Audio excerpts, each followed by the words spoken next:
Okay, so we're recording now.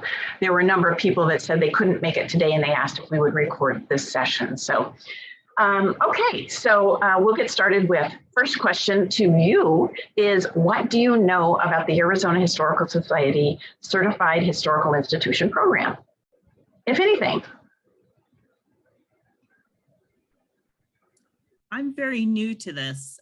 We do have some historical properties within Pima County Natural Resources Parks and Recreation. Agua Caliente Park on the east side has the ranch house, and then Canoa Ranch is also an area with historical buildings. Both of those sites are on the National Register. And we have pursued things like certified interpretation before, so I'm interested to see how this is in relation to that. Okay, well, we'll talk about that here in a minute. It looks like we have a new participant who just joined us. Jersey, would you like to introduce yourself, please? Hi, my name is Jerice Kelly, and I am with that's okay. And I'm with the Girl Scout History Committee, and we run the Barbara Anderson Girl Scout Museum in Phoenix, Arizona. Great. Sorry, I am not camera ready. I have been in and out of my attic a lot today, so you just get my picture today. It's a lovely picture. Well, thank you. Well, let me just give you a very quick overview of the Arizona Historical Society Certified Historical Institution Program. That is a mouthful to say, so we will occasionally abbreviate and refer to this as our CHI program, Certified Historical Institution, just for brevity. So just so you know what I'm talking about if I say CHI. So I have a little presentation here, but essentially what we want to do today is I want to just give you an overview of the program, kind of walk you through what does that mean for you? What are the benefits of being in the program? What's required of you? How do you become certified? And when we talk about benefits, the one that everybody wants to know about first is grants. We do offer small grants to our certified partners. So we'll be talking about that a little bit. I will show you links to resources where you can find information about the program and about the grants and the various activities that are going on. There's a page on our website specifically for the certifieds. We'll talk a little bit about some of the things that we've got planned for 2022. I'm afraid COVID put a kink in some of our plans for the last year and a half or so. We didn't get to do everything we wanted to do, but we'd really like to move forward with some of our plans for 2022, and we'll talk a little bit about that. And then we'll let you know, we'll give you an opportunity to ask questions at the end of the session. So with that, I'm going to get started with a presentation here and share my screen. So give me one moment.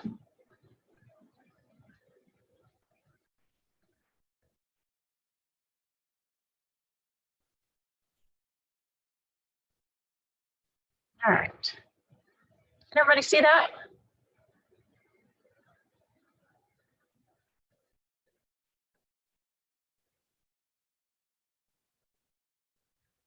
Everybody see the presentation? Yes, I can see it. Okay, great.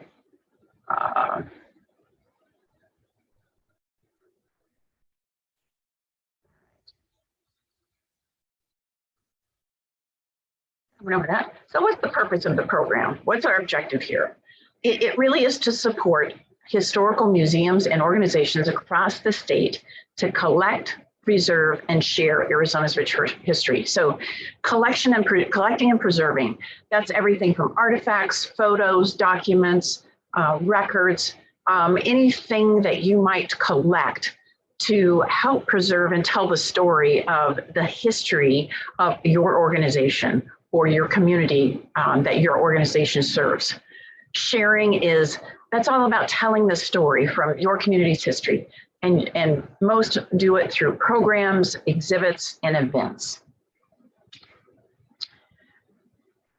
I always like to say, what's my why for whatever I do? What's my why? So what's our why? Our why is to encourage and assist history museums and historical organizations to continuously improve and raise their standard of operations. The certification requirements are built around AAM's best practices and standards. So, well, we recognize a number of the museums and historical organizations around the state are not large. Many of them are even operated strictly by volunteers. So they may not have the resources available to them, maybe to even be an AAM member. But what we want to do is to help educate and assist them in establishing and following industry best practices. We also want to help to promote our chiefs throughout the state, helping each of them to showcase their unique histories. And I'll talk a little bit about one of the ways we're doing that as we move through here. Who is eligible? Well, probably most organizations that are in the business of collecting and preserving and sharing the history of their particular community. What we look for are organizations that actively preserve and share the history of their communities and culture, and they demonstrate efforts to apply and follow industry best practices and standards, and they meet the requirements for certification as we define them on the website. What are the benefits? As I mentioned, we offer grants up to $2,000 per year per organization is available in grant funding. We have two tiers. We're going to talk about that a little bit, tier 1 and tier 2. The grant levels are different for the two. We will promote our cheese on our website and in our newsletter special feature section to promote them. Email communications, we'll send those out as we come across pertinent information, again, from AAM or AASLH, and we'll share that information with our cheese. And our goal is to conduct an annual symposium. So we had big plans for that last year. That did not come to fruition, but we'd like to do that in 2022. It may be a virtual. It may also be, we may split things up into regional sessions. We haven't determined yet. It kind of depends on what happens out there. And we're watching very closely what happens with the Omicron variant. So right now, we'd like to do it in person with maybe a virtual component as well. What are the other benefits? It's an opportunity, as I mentioned, to showcase your museums. So this past year, we launched a virtual program series called On the Road with Arizona History. We sent out an invitation to our certifieds and asked them if they would like to submit a proposal for a virtual program. We got a number of submissions back. We had a panel that reviewed them and selected 2 programs to present last year. The purpose of this was, it was a program that was hosted by the Arizona Historical Society, but where it was the CHI that was doing the presentation. And so it was a great way to allow them to showcase what they do and their specific area of expertise and really just showcase what they do. It also really gives visibility to them, to participants all around the state. So our virtual programs are attended by people from all over the US, actually, heavily Arizona based, but we do get participants from all over the US, and we even have some occasional international participants. But again, it gives you great visibility, great publicity, and really helps to elevate the perception of your organization as a CHI for all the participants. We've had some requests for some workshops, so we're working on some ideas for workshops, and beginning in 2022, we'll be sending out a survey for asking for some suggestions for these workshops. These will all be virtual. Networking, it provides an opportunity for networking in some of these, as we talk about a symposium or doing some regional meetings, that would provide you with an opportunity to network. We'd like to expand that in 2022. So we'll keep that everyone posted on that.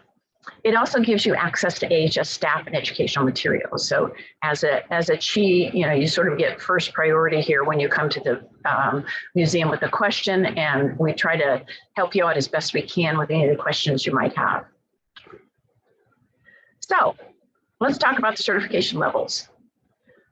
Tier 1 and Tier 2. Typically, Tier 1 is a collecting museum. So it's actually a brick and mortar facility that has a collection of sorts, something tangible that they're collecting and preserving.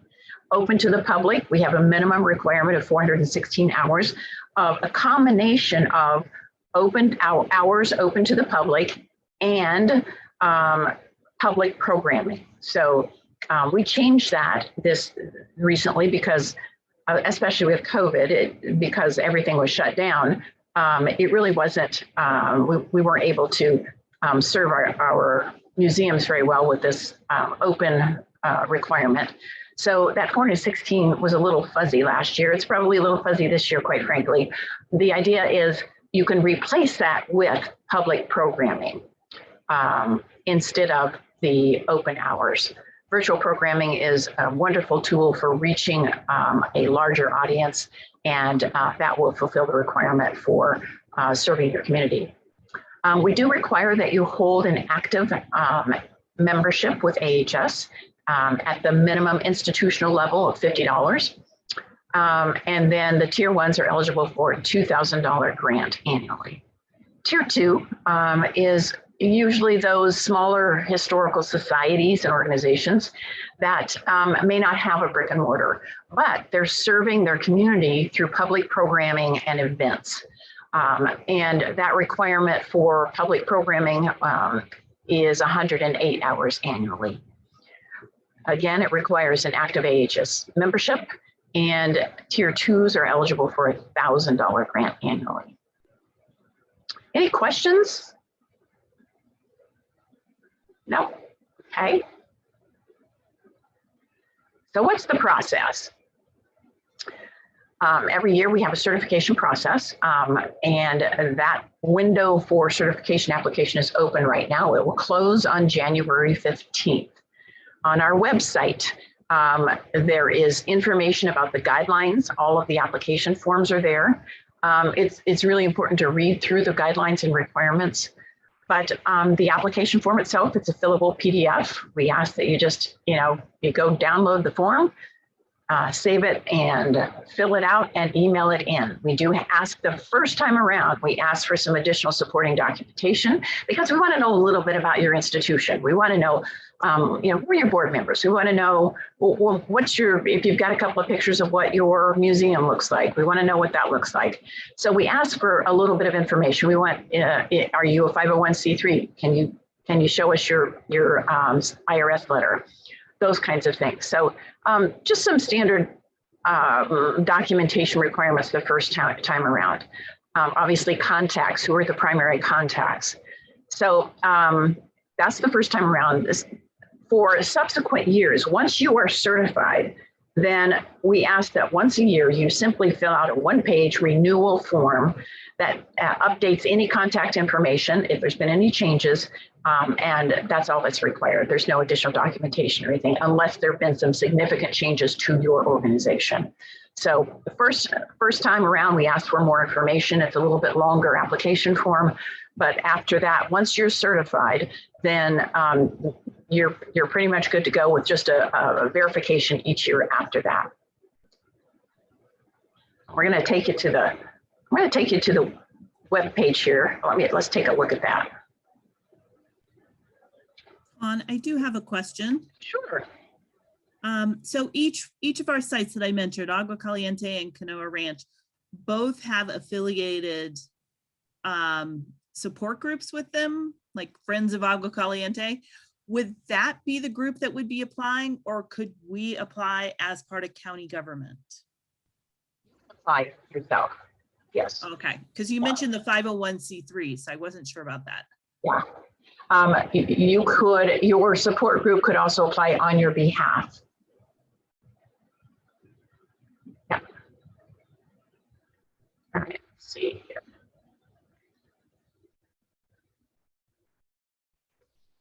I'm going to take you to the site here in a little bit. Let's go on to the next slide. Let's talk about grants a little bit more. So the certification window ends in January, and then the grant cycle begins in June. So we'll open that application window. It's usually about 30 days long. And right now I haven't set the dates for the grant application period for 2022, but it's usually in the June time period. And you'll be asked to complete a budget form, a description of what your project is, how you plan to spend the money.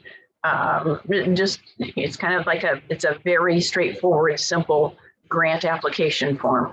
And then at the end of the project period, when your project is complete, and that's usually wrapped up by July, end of June, basically, then you have to file a final report. Again, the report is pretty straightforward. It's not onerous or anything, but we do ask for some copies of receipts. And if it's a project that is physical in nature in terms of enhancements to an exhibit or something like that, we'll ask for some pictures, because again, we like to share in the joy. We like to see what you've done. And it's really fun for us to see what you've done with the money that we were able to provide to support you. So a typical question that we get is, well what's eligible? What kind of projects are eligible? We love to support public programs and associated costs with those public programs, whether it's video equipment, if you're doing digital projects, honorariums for speakers, so you can bring in quality speakers, exhibition development or improvements, oral history projects, collections management, archival management, preservation, those kinds of things are eligible. What's not eligible? Facility repairs and restoration. That's something that we can't provide funds for, improvements to or repairs to physical buildings. We can't pay for the purchase of artifacts or fees for renting meeting space or for advertising fees. So I think that, the clear delineation here is really true public programming or preservation of your artifacts and archival collections. Any questions about this? Any what ifs? Okay. I'm sorry. Sorry, I do have a question. Yeah. I was fighting with the mouse to get it to work. So I'm wearing two hats right now. I think I got it for the Girl Scouts, but on a side note, I am part of a genealogy group. And would they be eligible? Are they formally organized and 501c3 or formally organized with mission statement, vision statement, those kinds of things? Yes, we are 501c3. We do have bylaws and policies and procedures and all that stuff. Yeah, and then I would say it sounds to me like you're probably eligible. Okay, all right. Yeah. So we talked about what's permitted and what's not permitted, but what kind of projects are preferred? So we're really looking for the ones that rise to the top, because it's a limited bucket of funds. We have a minimum amount that we get every year. Sometimes we are able to supplement that with other donations and other contributions. From year to year, I don't know exactly how much we'll have, but usually I have more applications than I have funds to distribute. So the ones that rise to the top are those that serve underserved audiences or tell untold stories, or those kinds of projects that promote civil discourse and dialogue through the lens of history. We love to improve and develop exhibitions and to improve collections management. And education is very, very big, particularly if it's youth. So those are the kinds of things that we love. But if your particular project doesn't hit these marks, doesn't mean it won't be eligible. So throw it out there. Any other questions on this? Are there examples of previous successful candidates and what they did on your website? No, there aren't. That's a great idea that we should have some success stories. Yeah. Tom, do you have a particular success story you want to talk about? Trying to think of some of the projects that we've supported. Yeah, I'm trying to think back. There's so many of them.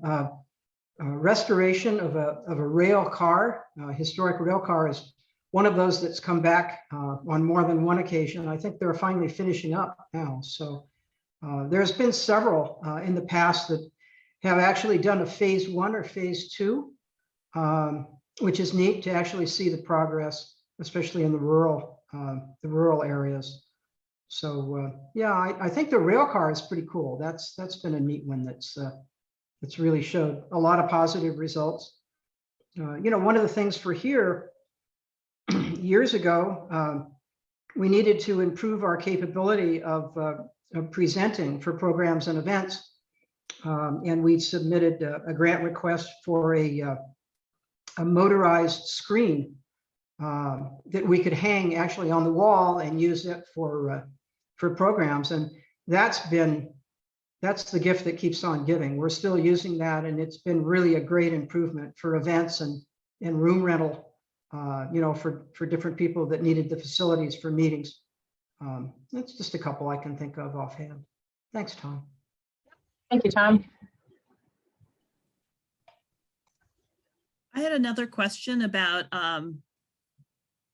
if becoming a member and then getting access to educators. Are there educators who specifically have backgrounds and could coach in meeting the standards for different grade levels? So kindergarten through 2nd grade and third and fourth and things like that. Educators who are very, very skilled at understanding the curriculum requirements for Arizona students, generally K through 12, and they could be a resource for you. One of them in particular, she manages our National History Day program. Are you familiar with that at all? No, but it's something that we have done in the past. We have like different stations set up, and then we have maybe 6 different schools that come all in one day and they rotate through the different stations. So we've done that at Agua Caliente, and we hope to do it at Canoa Ranch. Is it something like that? Nope. It is a national program, actually, and it is geared towards middle and high school students. It's a competition-based program, and it runs through the school year, where basically the youth are, we have to basically recruit teachers to participate in the program because we need their endorsement, we need their support, and then they will encourage their students to participate. But it's a competition, and there are, I think, 5 different ways that the students can compete. They can create a physical exhibit. It's sort of a poster board kind of a thing. It's a trifold type of a setup usually. Sometimes they build something, but it's a physical project that they do. They can build a website. They can write a paper. They can do a documentary. So there seems like I'm missing one, but there are multiple ways that they can put on a drama to illustrate their whatever their project is.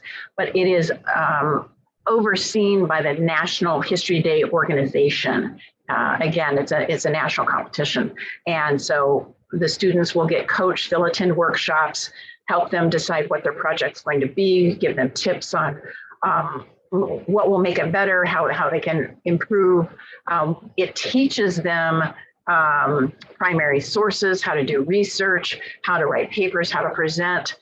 It's really, really a fantastic program. It really helps to build the students' skill set and prepare them for college. It also helps to build their confidence, and they will compete regionally, and then the winners of the regional competitions then will go on to state, and they'll compete at the state level. And then the winners of the state will go on to the national competition, which is in Washington, DC. So last year, the entire program was virtual. This year, we haven't heard yet what it's going to be. Some of our competitions will be a hybrid right now. We're doing some in person, like the physical exhibits that the students build. Those will be physical. Things like the website and some of the others can be done just as effectively virtually. So we'll be doing those virtually. It is just an incredible program, and the Arizona Historical Society is we're the sponsor of the program, and we look for donors to help supplement some of the other funding that we get in order to support the students in this activity. But one of our educators manages that program and is very familiar with the curriculum requirements, helps to sell the program to the teachers and as a way to meet curriculum requirements for Arizona history, and actually even beyond, not just Arizona history, but history in general. So that's kind of an example of the expertise we have in-house. Long answer to a short question. Does that help?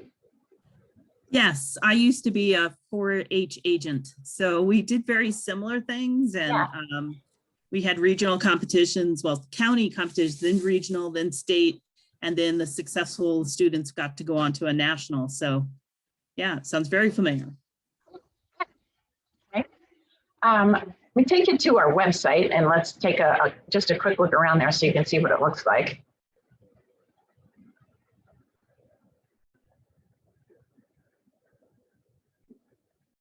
Switch screens.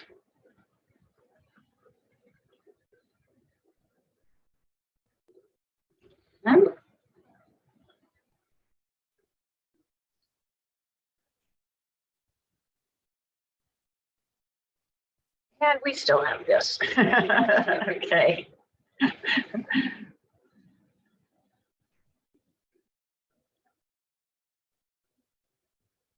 Yeah.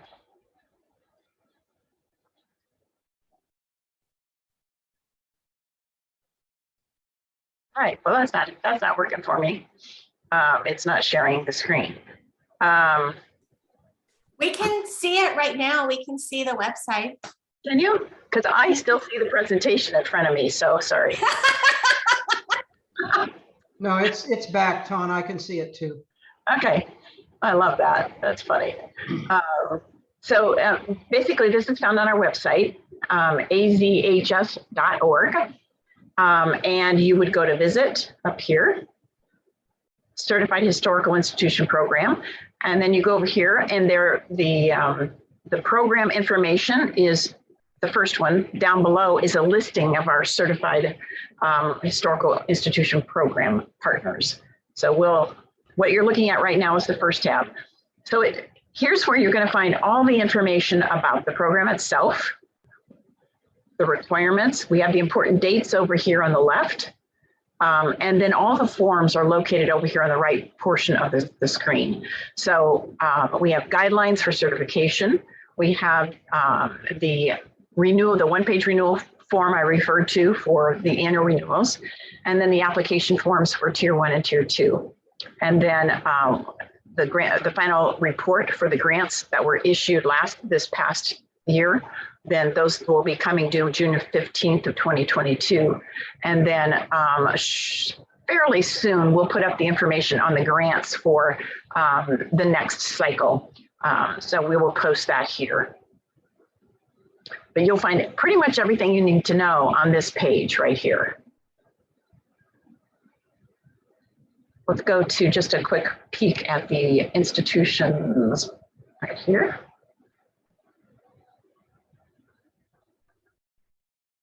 So we show a listing with a link to the respective websites for each of our chiefs.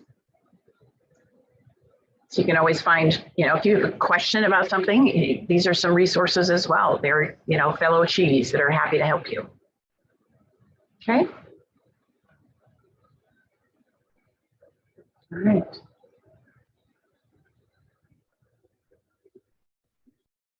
All right. So I think that's pretty much most of the presentation. Let me just, yeah, I think we're done here in terms of the presentation itself. I'd like to open this up for questions and give you an opportunity to kind of dig in and whatever your burning question is, let me know. And Tom and I will do our best to answer it for you.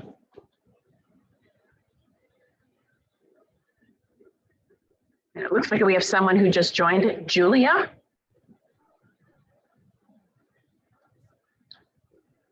Julia is also with the Girl Scout Museum, but she also works for the Chandler Museum. Oh, nice. Mara, do you have questions since you are kind of in the grant world and you're helping us with Girl Scouts? Do you have questions that I should probably be asking that I don't know to ask? No, I don't think so. I already pulled up the program overview. And Tom, it looks really clear as to if an applicant was going to apply, what designates the tier 1 and tier 2. It's super clear. So. And we would really like to make 2022 the year where we really expand the program. And I'm looking for more collaboration than in the past, where instead of us just pushing things out, more collaboration. Let's talk about, what are your needs and how can we meet each other's needs? So I'd like to see that in 2022. I think probably for you, I know for our organization, we got diverted to all hands on deck for creating virtual programming during the pandemic, and there just weren't enough resources for anything else. So I'm hoping that 2022 is going to be a bright and shining year. So we can achieve all of our dreams relative to the Certified Historical Institution program. And yours too. So this would be new territory for the Girl Scout History Committee as far as even thinking about trying to get a grant to assist with what we're doing. So this is all brand new. Okay. Well, it's a great opportunity to, not just the grant, but really to collaborate with other professionals and to get ideas on, well, what are you doing for this kind of a program and how are you serving? Here's an instance where we'd like to do a workshop on membership, how to grow membership. We've got somebody here at the Historical Society who is a rock star in terms of managing our membership program. And what she's been able to accomplish even during the pandemic has been phenomenal. So there are things that we can share, and I'm sure you have resources and expertise that you can share as well. So, we want to make this interactive and collaborative because I think it benefits all of us. Han and Tom, I have to jump off here in a second, but I wanted to say thank you. This is all really very straightforward and clear and squares with a lot of emerging goals. I've been back and forth from Arizona and Arcosanti.